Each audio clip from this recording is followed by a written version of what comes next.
Welcome to Zwida Media. If you're new to this channel, please subscribe. Don't forget to like, comment, and share. Here's a new video for today. Enjoy.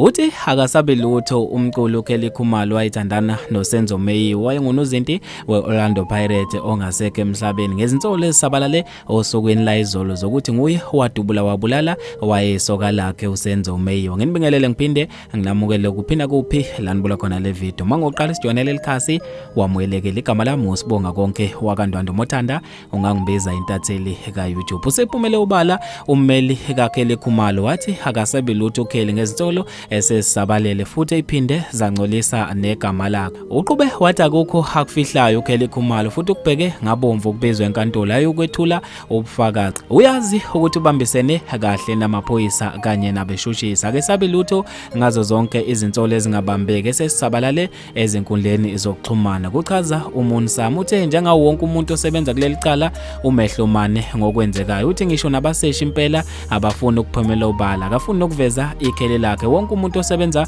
kuleli cala uthukile.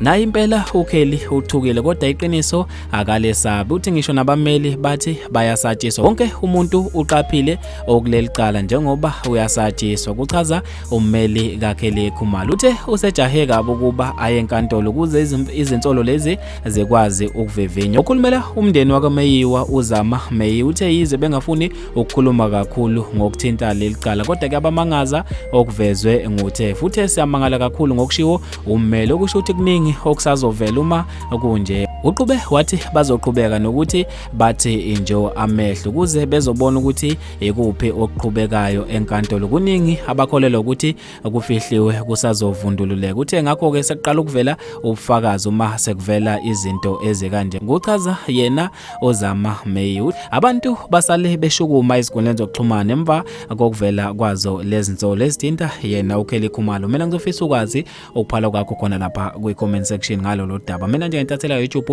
sengiphuma kanje ngithi awungibambe evidweni elandelayo.